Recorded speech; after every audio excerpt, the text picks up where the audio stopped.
Well, welcome everybody to the February's Finance Committee. It's a standing meeting on Tuesdays the week, generally before the board meeting. Just like to do a roll call of all the members present. I'll just go in no particular order. Glenn Rogers. Present. Peter Shi. Present. Ethan Case present, and Doug Hewson is currently not present, but he may come in a little bit.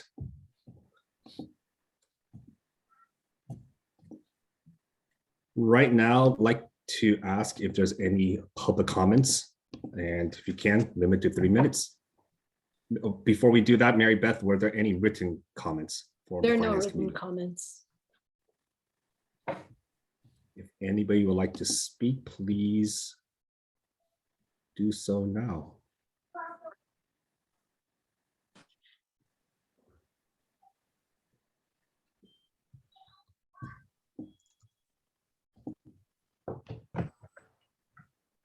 Okay, nobody, the public, there's no one that's speaking for the public comments. For the next one, I do need to adjust the agenda going forward, but for this meeting, there is no closed session, so we can skip the item. And now we can go to the Pledge of Allegiance. So maybe we can salute, start the pledge, and I'll just go. I pledge allegiance to the flag of the United States of America. And which stands one nation under God, indivisible, with liberty and justice for all. The next item is to approve the last meeting minutes. Has everybody taken the time? Peter, Glenn? Yep, I've seen it. Yep. Absolutely. Can I ask for a motion to approve? Motion to approve. Glenn Rogers. Same. Motion to approve. Second. Peter seconds. So the last minutes have been approved.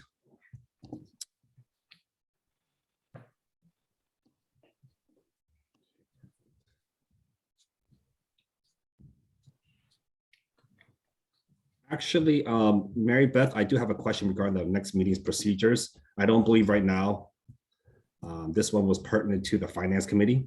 No. Only for the board meeting. Only for the board meeting. So my apologies, everybody. This needs to be removed as I try to shore up the professionalism of the Finance Committee agenda. So today, really, there's going to be 2 items. It's discussion. There's no decisions being made today. One is as a standing to review and discussion of the financials. And at this point, I'd like to ask Delano to walk us through the financials. Perfect. So thank you, everyone. Good evening, by the way. A couple of things before we look at this. One of the things that I want to sort of, hone in this conversation on will be what's around the corner for us. So we're, the big picture for us is that, we've gone 7 months now. We sort of have, a pretty good pulse of how things are going, right? But that's not to say that we have, we have all the answers or we have anticipated everything, right? And I say we, that's a collective Irvine International, right? So there are a couple of things I really want to kind of start off with when we look at this. Primarily, I'm going to show you first the expenditures, revenues and expenditures by resource, and that's that Excel sheet. And we sort of looked at this last time, but keep in mind that the big picture for us by June 30th of this year is to end the school year with somewhat of a positive ending fund balance, right? Or be not too far in the hole, right? That is the ultimate win for us, because I'll tell you, organically, most schools who start up, years 1 and 2, they're not profitable, if you want to sort of use that term, in a nonprofit setting that way. But the school has some unique things that are going for it, right? And so it skews the picture a little bit. But we'll jump right in, and then we'll home in on my points. And I'll share this with you. Ethan. Okay, perfect. I do have it. Let me share this. You guys see this now? This is just an Excel sheet. All right. So last time, if you guys can see it, we're good. Yeah. All right. Perfect. So before we talk about the overall financials, I want to hone in back on just the restricted resources real quick, right? Or those areas where we know that we have to be mindful of how we're spending it. So the after school program, obviously one, Larry and Helen Hogue, part one, the K Foundation, Irvine PTO, which is relatively new, right? Because they just sort of came into play within the last couple of months. And then, finally, the Hogue Foundation grant too. A couple of things, and I know some of you know Janice. She she works with me, and so she has a really good, I would just say, heartbeat of how things work with most of these, right? And one of the things she and I discussed was going back and looking at these particular restricted ones, especially the Hogue Foundation and the K Foundation, and just making sure that we're following along with the intent of these funds, right? So these were grants that were provided for a specific purpose, and we have to adhere to those.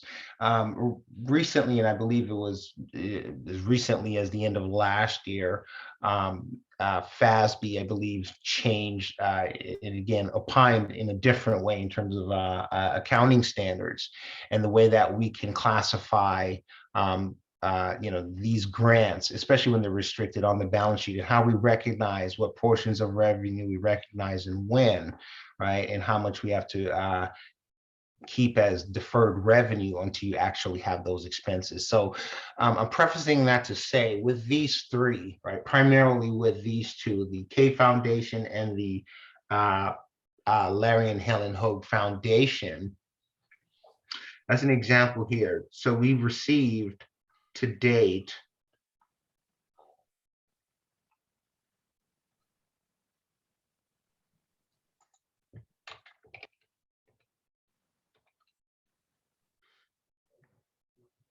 hold on one second here. Let me sort of get this right.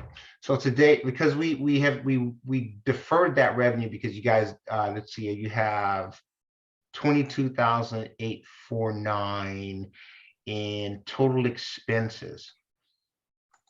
And we have 22,849 there. Okay, perfectly. So there's about 25,000 sitting in unearned revenue that we have not expensed yet. And the same with the Orange County Foundation, or the K Foundation. And then that amount for Helen and Larry Hogue as well.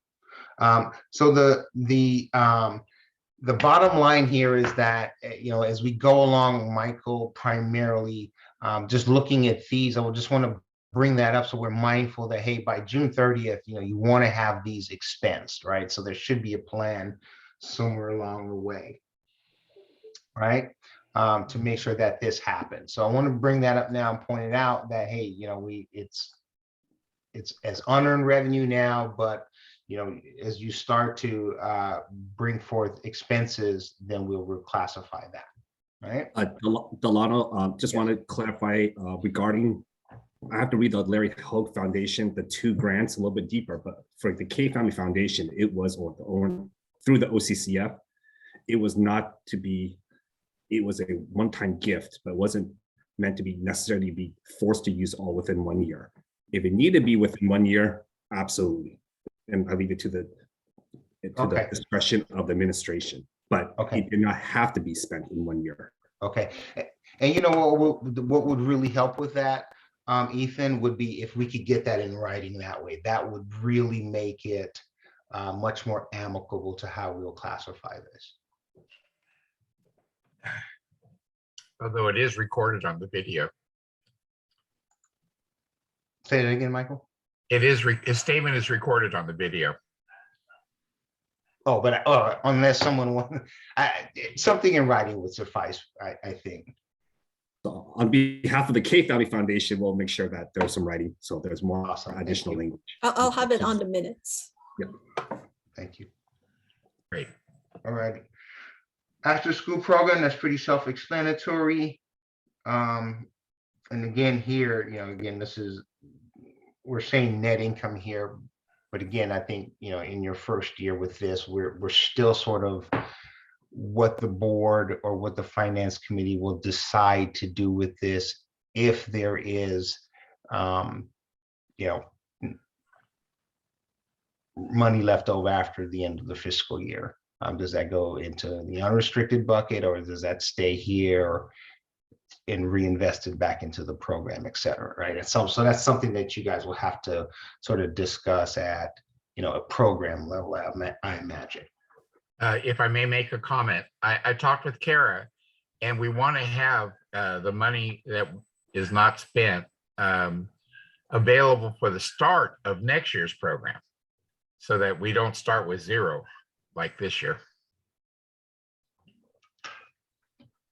All right.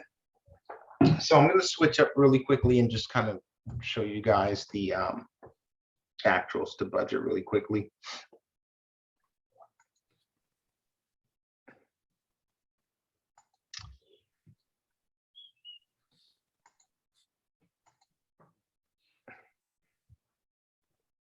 So we're looking at actuals through January 31st. Revenues of 2.4 million. And if you guys were to look at that that Excel sheet that I had up, if you at some point you want to follow along or sort of vet some of these, you can sort of see that, because that information is much more stretched out. This is more rolled up here. Federal revenues remain unchanged from last time. Most of this is the PCSGP money that you guys have received. Obviously, state revenue get very little, if any, state revenue. Most of that will come towards the end of the year or be booked as a receivable from next year. And then obviously your local revenues here, most of that, the donations and the after school program. On the expense, comparing to our budget, I had budget $2,028,000 through January in terms of revenue received. You guys, obviously 2.4 million here. Bulk of that, obviously, the local revenues and donations. On the expenditure side, certificated salary, and this is a little bit skewed because here's and as we get into the expenditures, this is really where the rubber meets the road in terms of where we need to have this much deeper conversation, right? Because there are certain things that have changed. Obviously, right now I'm in the middle of revising the budget for your interim report. And what I would like to do is make sure that when we bring that budget to the board in March, that it is an airtight budget and one that we're gonna have to live with for the rest of the school year, right? And there has to be some deeper conversations about what goes into some of those items. And I'll talk about that as we go down here.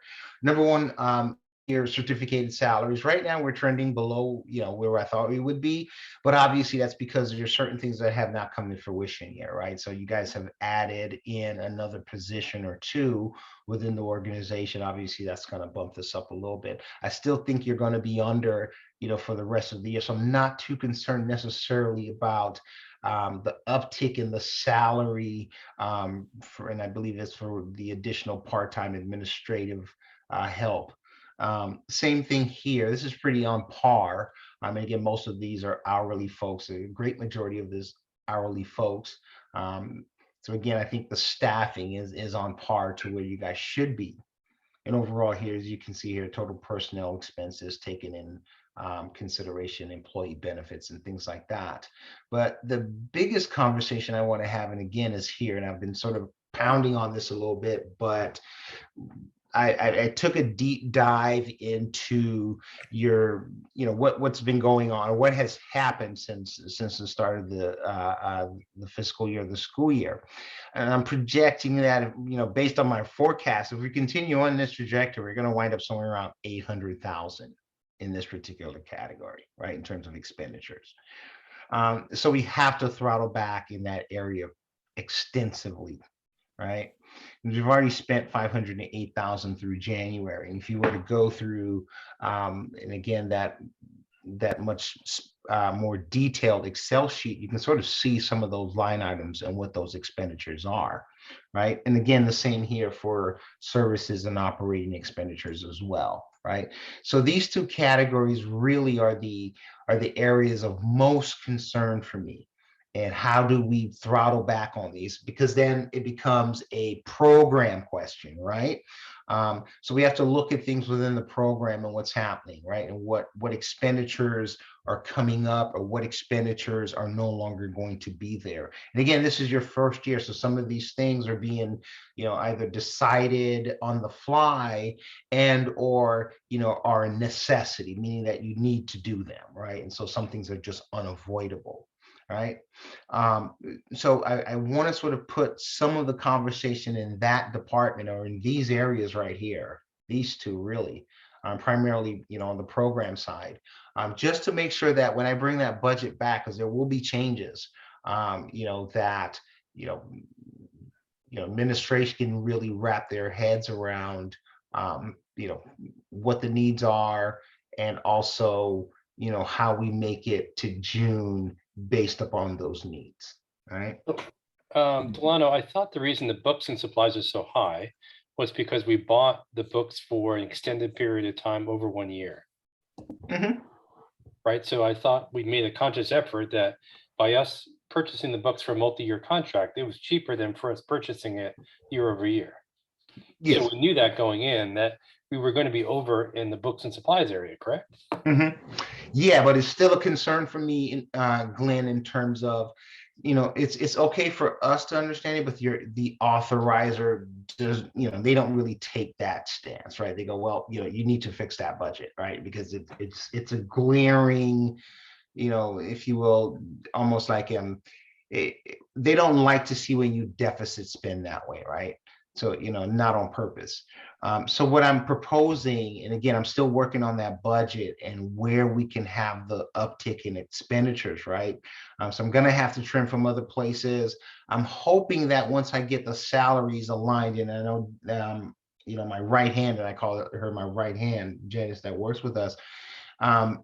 She has salaries and everything down, in the school overall. We have locked the salaries in now. So I know exactly over the last 7 months where everything will be, right? Hopefully there aren't any more additions or anything like that. So I'm going to use that. If I lock that number in, then obviously then I can say, okay, well, if this still works, we'll have to have those uptick in expenditures for the books and supplies, et cetera, et cetera. My question though for everyone is, what we don't know, right? Are there things coming down the pipe that, the board or administration anticipate in terms of, unusual expenses or one-time expenses and things like that? So Glenn, I did briefly communicate with Delano earlier last week, and you guys saw my email, well, portion of my email. Definitely, I do see. This is a question for Michael. Michael, do you know if the education or curriculum committee has spun up yet? Do you? No, Okay. they have not spun up yet. Okay. The reason why is I think it's quite vital to understand does the school have all sufficient materials already? I am aware right now there is the possibility of additional Chromebooks that may or may not need to be purchased for next year. Possible. I didn't say for sure because the school is expanding. Number two, the insurance that a few of us are talking about and making sure that that dollar amount is adequately put in. Excuse me for 1 second, please.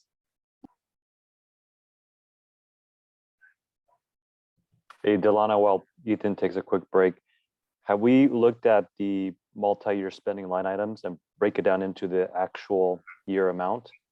And then that can kind of convey how much we're either overspending still, or if we're kind of on par with the current projections. Oh, you're on mute. And Delano, before you answer, you're on mute right now, Delano.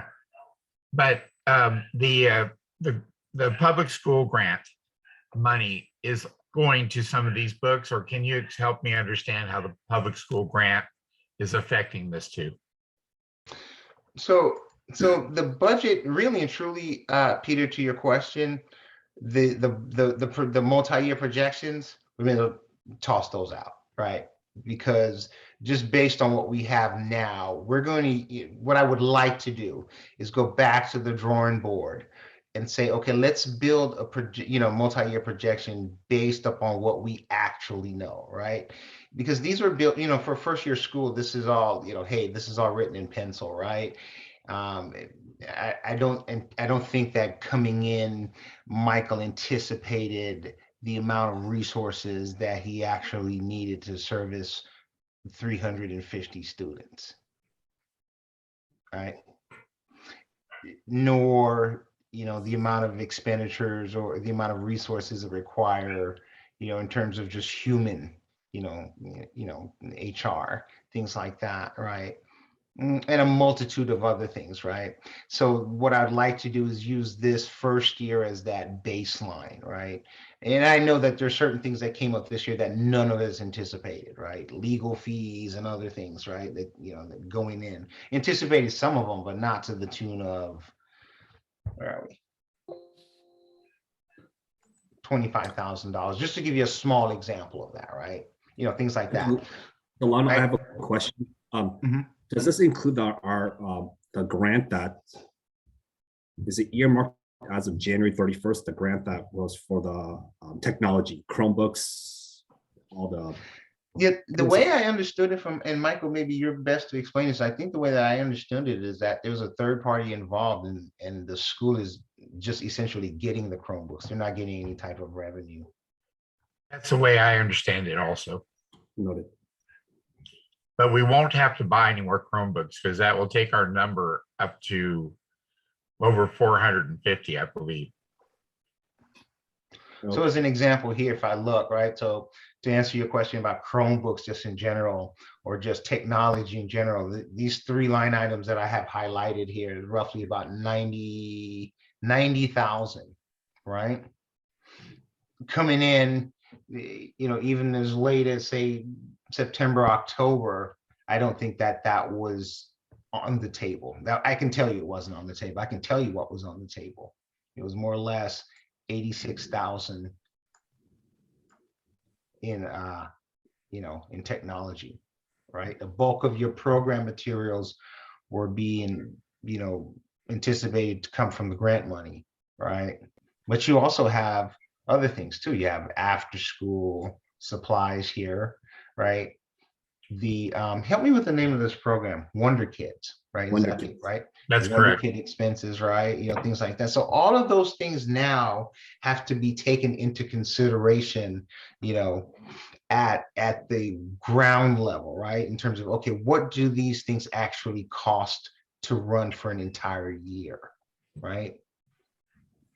And so to Peter, going back, the short answer to your question is, yeah, in a perfect world, absolutely. If I had a year's or two worth of data, yeah. But there's certain things in here that I don't think, I knew back then and what I know now. And so that's why I said the 5-year projection is kind of busted. I'm going to start from scratch, and work, keeping it, but it's going to be tweaked, quite a bit. Right, so basically the first year projection, it probably doesn't matter a whole lot, but going forward, we can strip out the multi-year stuff, normalize it, and project Yes. better for next year. Yeah, this gets better the more I know about what's going on, which is why I go back to the more I know, the more I'm better equipped to, make this a better budget or build a better budget, right? And then also it's the plan, right? We have to, if we were huddled up and you were saying, hey, we're going to move the football down the field, I'd say, okay, what's the play? And who's going to hike the ball, who's going to throw the ball or run the ball, pass the ball, who's going to block, right? So all of those things come into play here in the same way, right? Because I will look to you guys and say, okay, well, what's the directive to Michael in terms of, how the program is supported and in what way, right? Is it an open checkbook, or is it, within reason, right? Depending on resources and things like that. And how does that benefit the program in those ways, from the staff on up, what are their needs, right? So those are questions that, administration certainly can answer. And that's where I need that input from them, right? How much do we need for this? Do the teachers have everything that they need? Do they have 90% of what they need? As a small example, right? To the point that Michael made about the technology, and I think it's a great thing, everyone is being supported with Chromebooks, iPads, et cetera. That's great, right? But that's a huge cost as well. And just kind of look here. So up here, this is most of the core curricular that you guys mentioned, right? So there's about 326,000 of that. Initially coming in, we had said, yeah, it's only going to cost us about 103,000. In a traditional school environment, just what do you call that? The base model, right? The base model charter school, that number may work. But when you have the bells and whistles, that's not going to work. Right. So sort of look at it that way. A little bit more of a deeper dive. And I just kind of want you guys to see this. So I hope you guys, follow along while I'm going at this, because I really want you guys to see some of these numbers. Right. So another big ticket item, facilities. Right. Yeah. We're pretty good on that. That one's. But next year it goes up, Peter, to your point about how we budget for that. But we'll know that. So some of those fixed costs or costs that we'll know, obviously those are great. Another one that's going to be a thorn in your side and the gum under your shoe will be this going forward, special ed, right? I anticipate here that, this is probably only about 4 months of payments, if I'm not mistaken for that. But that's the cost of special ed, and there's not much you can do with that because, again, every student that comes in, you have to serve them, regardless of need, and so, it's inherently an issue. Anything else that really stands out to me? And again, as I mentioned, one of the things that really stood out to me is this one. We had budgeted, 24,000 for legal fees, right? Through January, we've spent 23,000 already. So be mindful of that, if I know there's a couple of things in the environment that may require a little,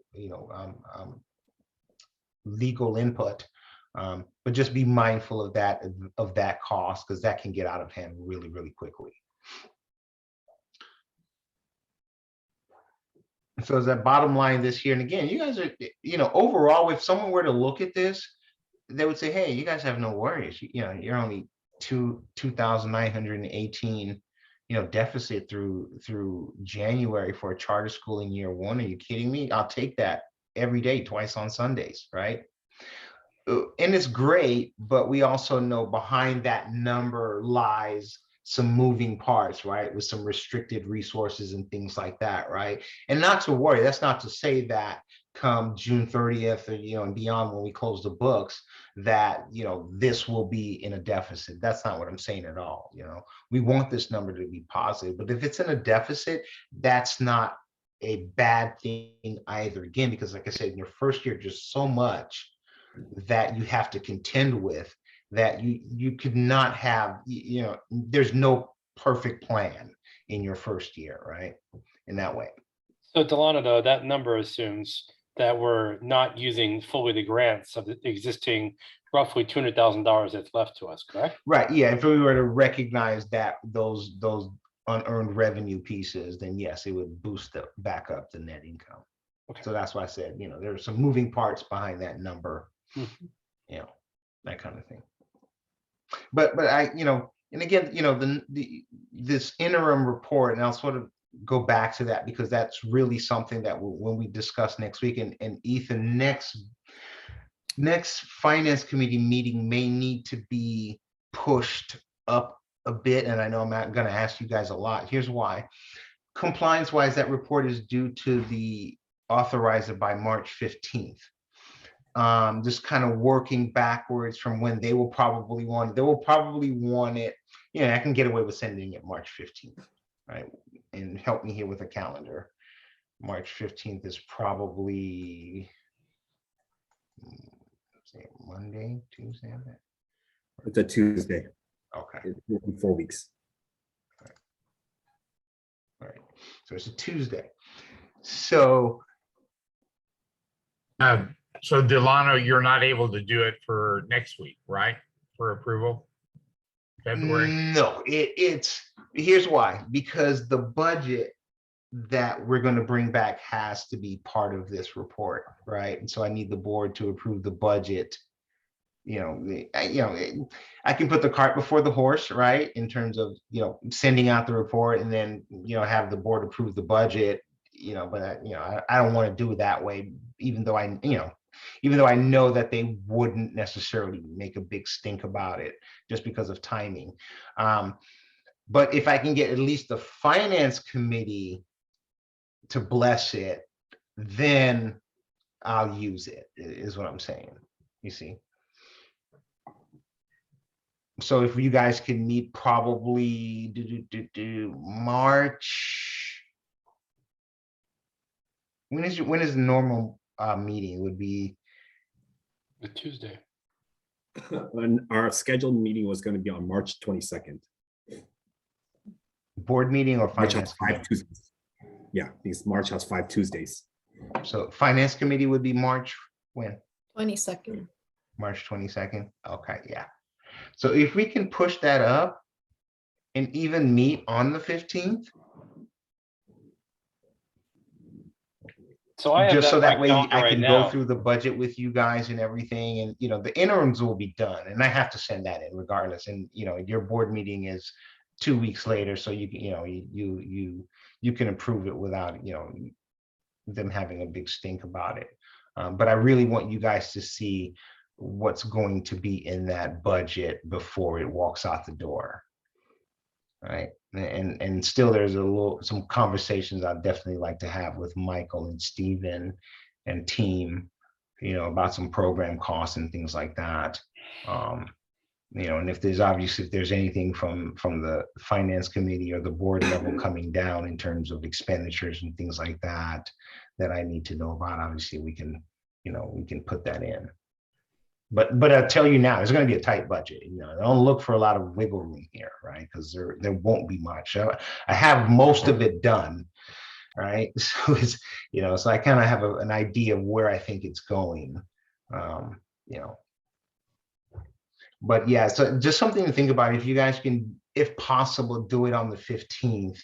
I could still sending, everything to the authorizer. So this will be the budget.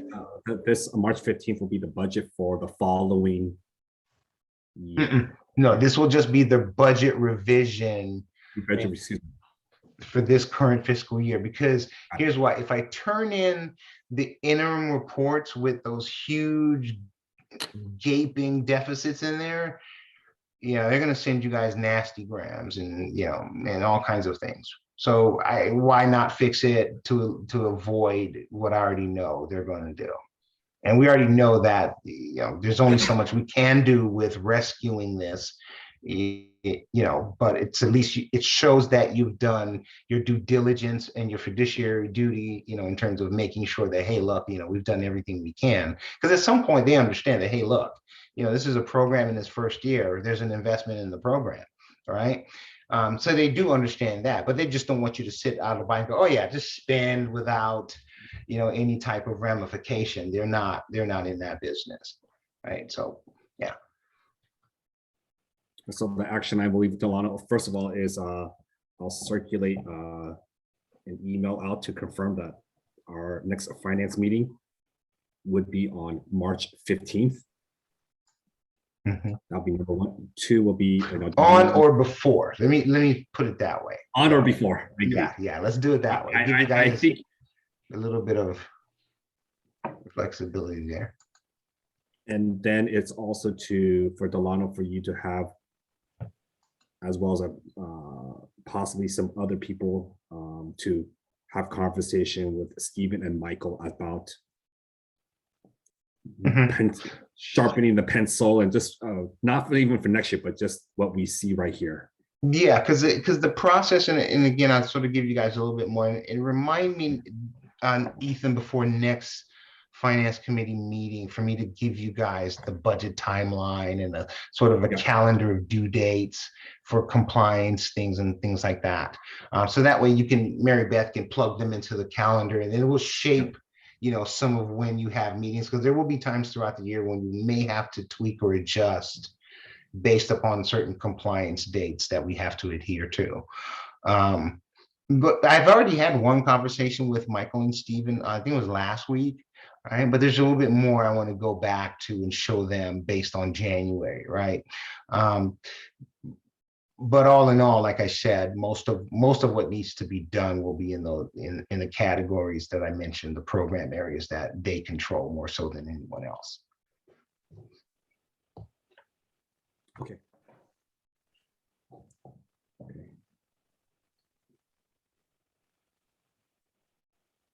Well, Delano, we've been honing in on that line item for the last 3 finance committee meetings. So clearly that is that number somehow doesn't stop growing. It continues. Yeah, and grow. that is the point of, you know, us, you know, looking at it and saying, hey, you know, where's the cliff, right? Because that's the question I would ask, you know, where's the cliff here?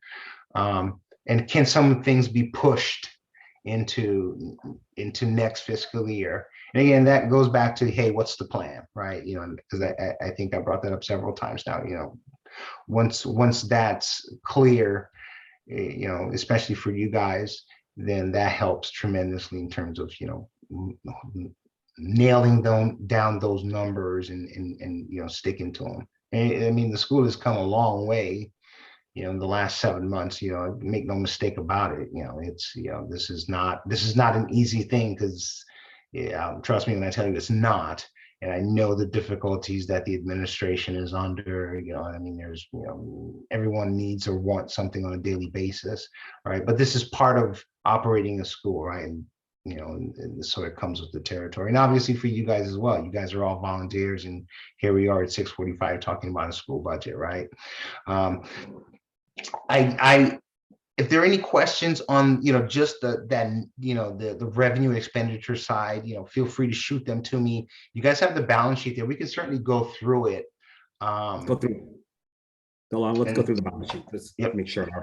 Yeah, so you guys can see what I see.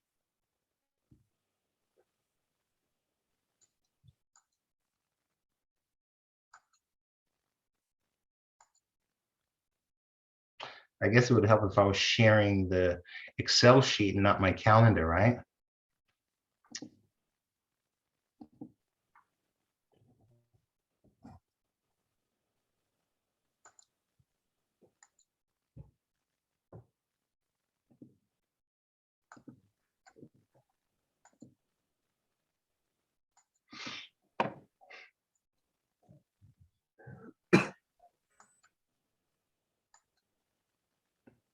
All right, so balance sheet.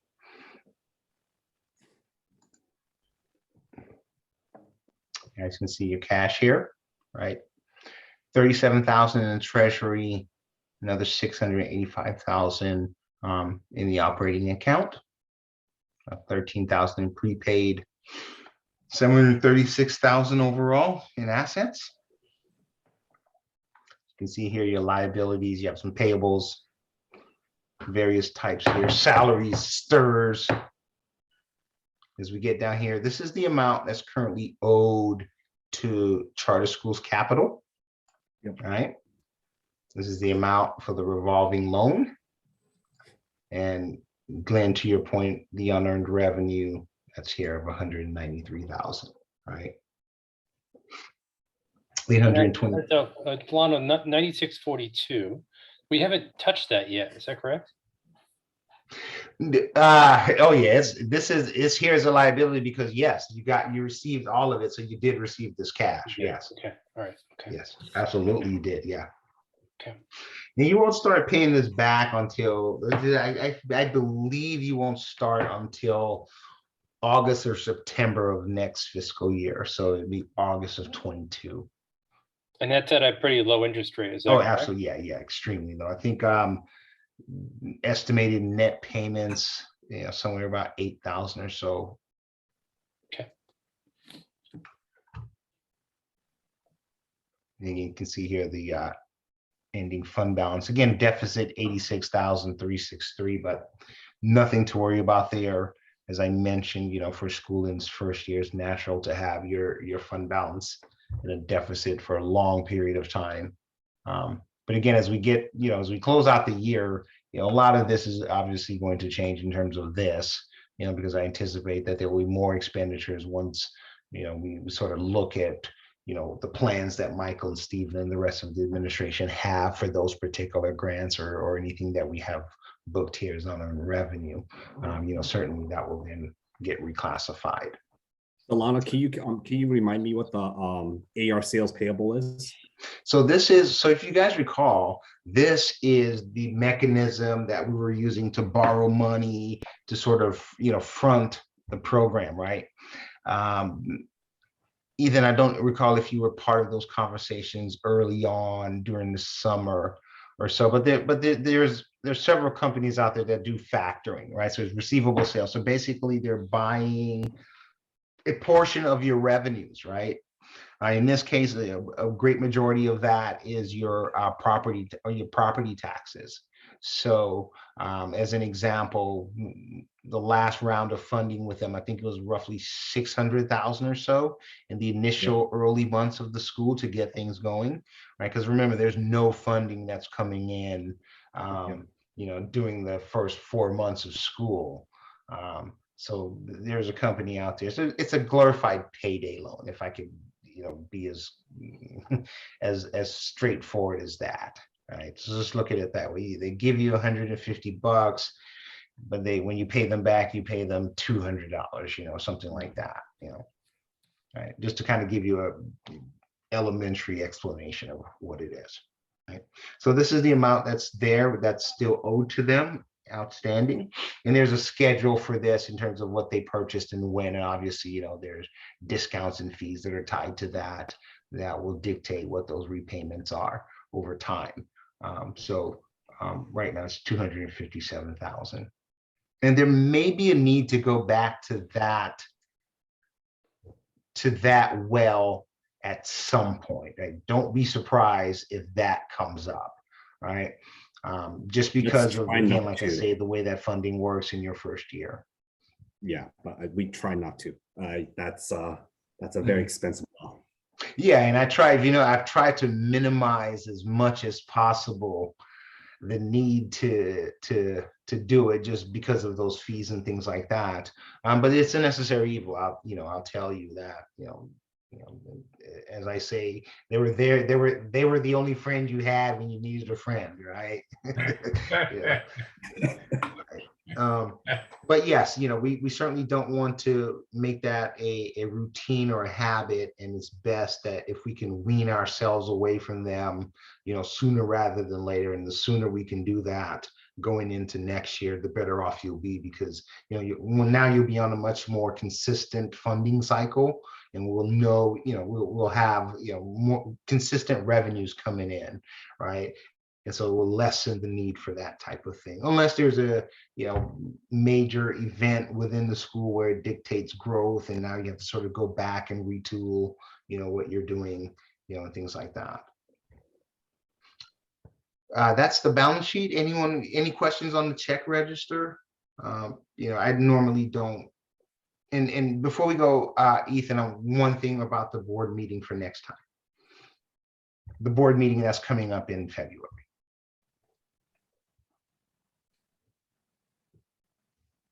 You guys want to see the check register?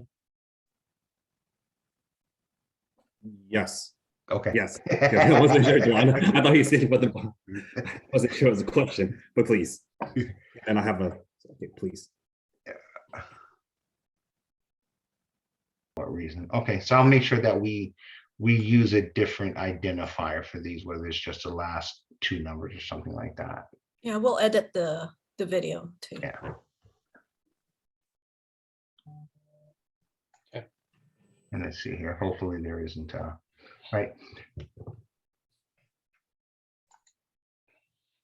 So you can see the total on there, and I'll just quickly go down to the bottom, 128,985.39 in checks for January.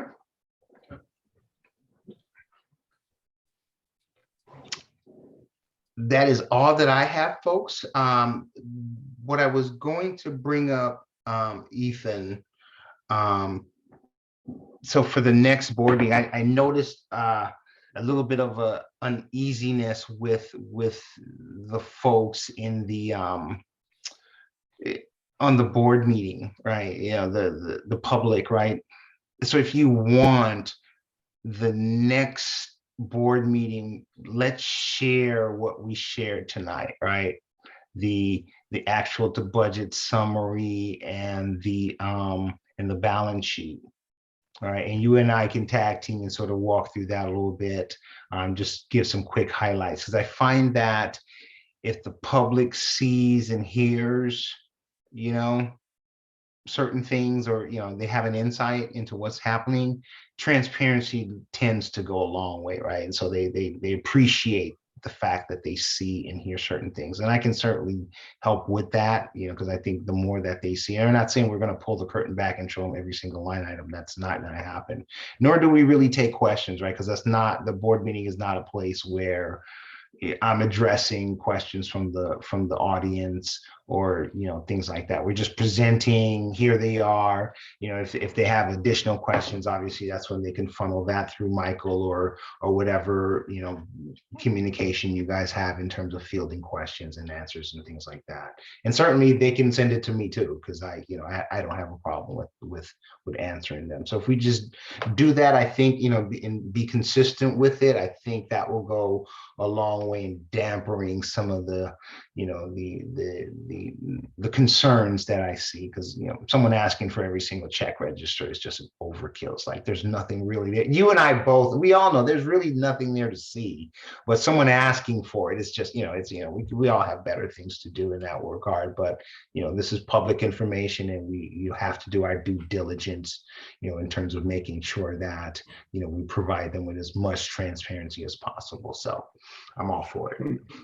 Well, thank you so much, Delano. You know, thank you. You know, there's still deficiencies in our budget, you know, that clearly we need to address with the authorizer. There's been also some decisions that has been made recently, and will probably be made soon, that needs to be accounted for in this year's budget, adjusted. And I'd like to move on to the next item in the agenda, which is special projects. So the idea really is, you know, even though we're a committee, you know, I've been thinking quite hard about it, got some input from other people, is, you know, this is, as a startup, that we do need additional, don't want to make it so bureaucratic to the point that nothing gets done. We're just keep reporting back and forth. But clearly, I think to dive deeper into particular groups or categories is important. So, you know, some of the special projects, I call special projects, ad hoc projects, are, for example, one of them would be consider the reviewing of the labor itself. What has been done is something that we cannot change the past, but we certainly can need to thoughtfully provide input for the future, and also give strong guidance to the administration as well. You know, Delano, you and I have had a conversation about it. So the labor right now does need to be addressed, especially not only on the administration side, but clearly on the teachers and teachers' assistants. Those need to be addressed. More importantly, I think there's other aspects from a sensitivity perspective of some of the employment contracts are being tied to certain metrics, which may or may not align with how charter schools run. It's not good, it's not bad, it's just, it is what it is. And so I think that's a consideration of a ad hoc project. The second one is, ladies and gentlemen, if you don't mind, just gonna rattle a few of them that I just thought of, and then we'll open up for discussion. This is the second one will be about Wonder Kids. Clearly that after school program does generate income for the school. But we lightly talked about the last few months.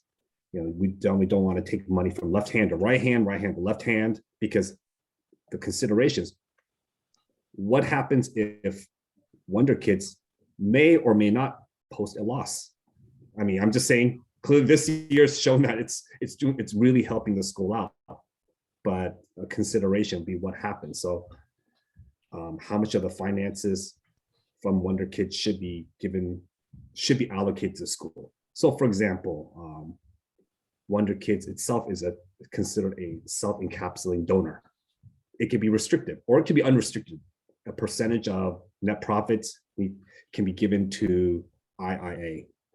Again, that's more of an internal policies, but just a consideration, which it needs to be addressed. And the third one I just thought of was it really sums up to the preparation for next year's budget. I know right now, just we are trying to deal with this year's budget, and clearly a little bit of saving graces. It is our startup year, but trying to make sure we don't set a precedent in which we're going to have a problem in subsequent years. So one of the things was identifying our what is our revenue, which is students, what type of staff, what type of materials, and also one of the consideration was about those two loans that, yes, there may be low interest, but we do need to pay them back at a certain point. And the question is how, and do we all agree on the strategy to pay back those two loans? One of the ideas is to really sharpen the pencils on budgeting, so that as any other school organization, we can also tell the administration to go continue to fundraise and be very accurate with the fundraising message. Just no different from KFF's K Family Foundation. It's a restricted grant. It's a restricted gift. It cannot be used left hand or right hand. It's very, very specific because of it's really addressed for certain particular line items or needs. And so the more we can sharpen it, we say, my gosh, we are having deficiency in this. Not to say that we like it, but then at least we can start communicating, saying we have a deficiency, and we identify different public or private grants that can satisfy it. Expenses are going up. One thing that I'm still trying to find money, or we are all collectively trying to find money, is like, for example, the Chromebooks. No, not the devices themselves, the insurance for the Chromebooks. Who pays for it? It's like $20-something times like 400, 300. And so I think it's $40 insurance. Correct. But even for this year, it's half a year. For the half a year, it's like $22 or so. And then, but $40 for the entire full year. And generally, that may or may not be a school expense. I'm saying it may or may not, but $40 times X amount of Chromebooks. So that's right now, we do need to just start thinking. This committee really wants to help the administration to start thinking ahead and prepare for next year, because these first year, no problem. Like Delano said, there's some grace, but one is second year, and also number two, the precedent. And we set guidelines, but before those are one of three of those kind of ad hoc projects, I thought of. Does anybody have any other suggestions? Glenn, Peter, No, I think those are good, but the question is, how do you want to attack those? Are we doing them outside of our finance committee session? Would I I would suggest so, because just otherwise this committee meeting would be like a 4 hour, like an 8 hour like marathon meeting, Correct. and the idea is, really just diving deep, and then during our finance committee, we just report back so we can just make more comprehensive decisions versus, hey, like the materials. We've been seeing that for the last, God, how long? Since beginning of the school year, right? And we've always known about it, but I think right now the question is, when do we think it's going to, when will the number stop? And first of all, by when and what will be the final number, approximately, plus or minus? And so I think so, Glenn. That's fine. If I may, yeah, I think for all of us, right, it goes simply back to, what is the plan, right? I go back to that every time, because the budget is the plan, right? And so we need to use that as the guide and the tool. And because it shapes so many of the decisions that we make or not, right? Yeah. And when, right? Because I think for you guys, the one thing that I always want to make sure is that, and even for the administration as well, especially for the administration, I always want them to have flexibility to make decisions, right? So the budget, has to be constructed in such a way, into the things that you mentioned, Ethan, about personnel, program, right? Those are all things that really and truly, when you build your budget, they are the drivers, right? Because the students derive the revenues, and the biggest expense you have is personnel, right? And it will always be the biggest expense that you will have, will be people, right? And then the second will be the program, right? So they sort of follow each other, right? And again, it's up to the board how you guys divvy up some of those responsibilities, or if they're done outside of this meeting, or maybe my suggestion would be sort of take these, in some order, and maybe sort of do a slow walk first, sort of get everyone a little bit acclimated, to the roles and things like that. Because like I said, I don't think we solve all of this in 1 year, right? Or anything like that, right? This is something that we're always going to be tweaking and retooling. Delano, what I believe, is right now the curriculum committee is essential. You're absolutely correct. The main service is education for students, and the students needs staff, and also needs what students, and what do you serve? What are we teaching? How are we teaching it? So I'm looking to, I'll be spending a considerable amount of time trying to really understand the curriculum committee. I call education, but let's call curriculum committee, have a good grasp of where the strategy, where the school is heading to, and how it's heading to, so we can fill it in. Right now, I am, aside from labor, I'm also very schools, professional development. Staff needs proper professional development. And I remember when we reviewed the budget, it was this year is a little bit on I like to say a little bit lighter side, but going forward, incoming staff, making sure they understand the culture, they understand what are they teaching, right? And so it's,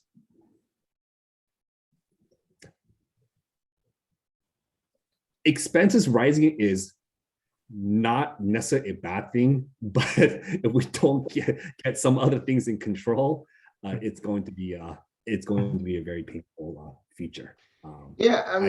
I do not want. I mean, I strongly would strongly advise for us to not go the factory route as anything with expensive money. I mean, whether we have to fundraise, but again, we have to create a proper story and say where we're all marching to. Mm-hmm. And I think that's the key piece with administration is, being able for them to be the drivers of that, based on, the directives or the vision that you guys have, right? From the general board to the finance committee, and down to them, right? So there, obviously there's a shared vision, right? And that's the piece that I'm always trying to carve out here is, what does that look like, right? Because if we all have a better understanding of where we're trying to go and how we're trying to get there, it'll be an easier journey, right? And Michael, I'm curious about just a couple of things that Ethan mentioned as far as program costs and things like that goes. So as we look, obviously next year when we talk about the budget and things like that, and again, that conversation is going to start next month. There's just no escaping that, right? So, we're turning the corner and we'll have a multitude of things that will start to come together, right? But as we finish up this year, there's a few things that I haven't even addressed yet, right? Like special education, right? The ESSER money, right? The LCAP, those are all things that are, going to consume time and effort in terms of, getting done.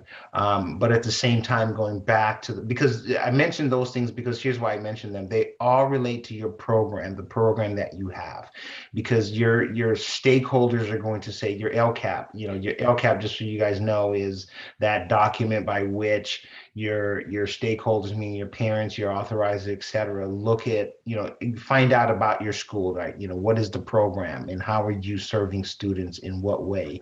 And every dollar that comes into the school is tied to some goal or action within your LCAP. It's a huge document, or it can be a small document depending on, the type of school you have, et cetera, and program.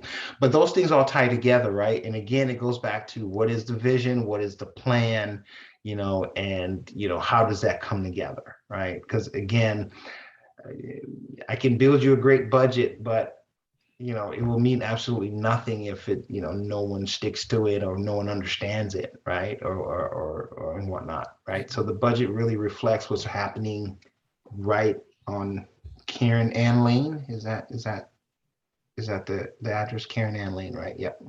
It should be a direct reflection of what's happening over there, right? So I'll leave it with this, which is,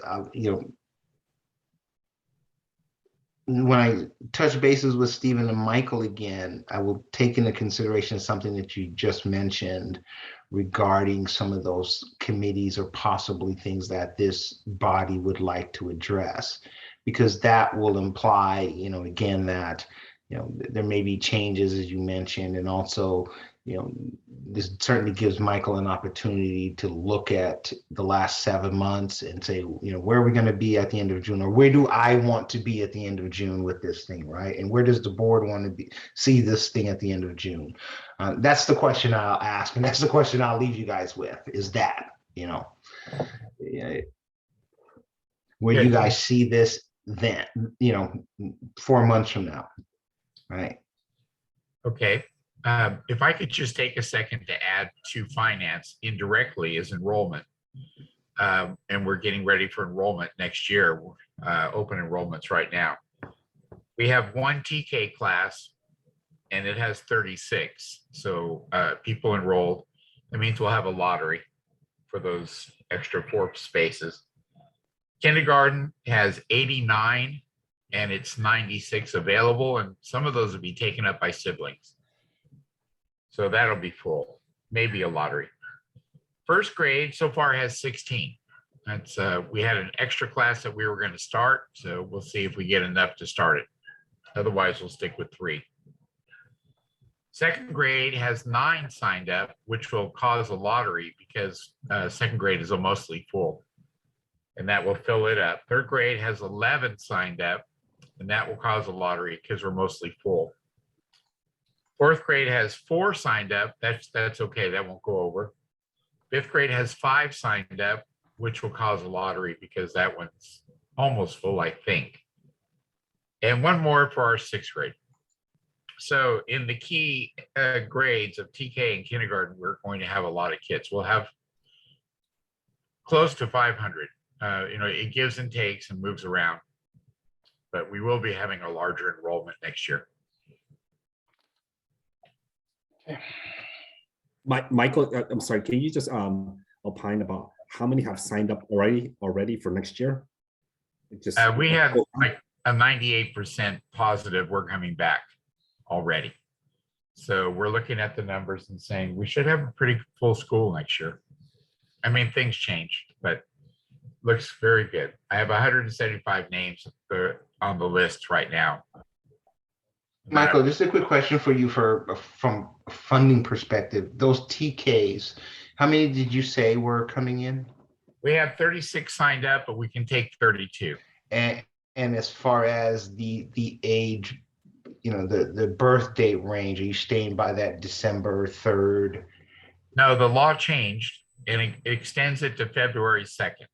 So they added a larger group. So the deal with that is, for funding purposes, the longer out before they turn 5, the less you get, right? So you're only going to get a proration of that school year after they turn 5. So you're talking February, March, April. So you'll get just that percentage of whatever attendance that they had generated, right? So it's important to be strategic about TK. Well, we're required to have TK because we have kindergarten. Oh, So absolutely. I said be strategic about it. So we only have one class. And I know the state loves unfunded mandates, but we'll see what we can do. Wonderful. And I'm sure, with additional, with growing school, with how many new classrooms? 4? We're taking on 4 new classrooms. Right. We have another classroom we can use that we haven't used previously enough. So we'll be okay there. They will need to, and then there'll be appropriate amount of staff for those 4 new classrooms as well. So, Right. So definitely it's a growing, some growing pains, some growing challenges. But we're gonna. We also get the remaining 300,000, I think, from the public school grant that'll be in our pocket to help us for the following year. That's right. Okay. 300 this year, first 2 years, 100, 200, and then I think it's 300. Delano, is that right? So remember, you got this year already roughly 300,000 of it, right? So, and again, it's on a reimbursement basis, right? So your cash goes out first, gets reimbursed again. So it's really, we have to be mindful how we look at that. So really you have left just, under about 285,000 over the next 2 years is really what I think you have left. Of that, you'll be able to spend 200,000 next year, and then the remainder in year 3. But again, those grants, they sound great, and they are, but it's just, the mechanism by which they function is a little bit wacky, so to speak, because you're essentially, to your point, Ethan, earlier about robbing Peter to pay Paul, there's a classic example of it right there. So in conclusion, I think that my suggestion is for, to take some of these conversations individually, so we don't sit here and have a marathon session about every single nuance. Clearly, the ultimate, I know we have Delano. I recognize that we have things that we need to deal with as within the next 3 to 4 weeks. But really, I'm also deeply not concerned, but more focused for next year's budget, so that we don't have this last minute scramble, call it, to explain to our authorizer about why some numbers are so wide from our original budget. Any Peter, Glenn, Doug, welcome. Thank you so much for joining. Glad to be part. Sorry to be so late, guys. Dad. Any other questions? So I will be, so Delano, I'll get your, I'll get the check registers, we'll work it out and I'll forward to the administration to post it appropriately from everything past and going forward for next week. But this month's board meeting, we'll have a more of a standing package every month. You and I will tag team and report out. And So yeah, there won't be anything you have to do with that, because once Mary Beth gets, the reports from me or from here, then she will just attach it to everything else that you guys have supporting docs for other items on your agenda. So I think you suffice. And again, this is how I see most was, and again, I was a board member for a long, long time. As long as you posted that board packet on your website, any person that comes and asks you for anything, hey, I want to see your financials for XYZ, hey, it's on our website, go there. Right. And that will alleviate any of the headaches that I think will come as a result of, folks asking or having to ask more than once,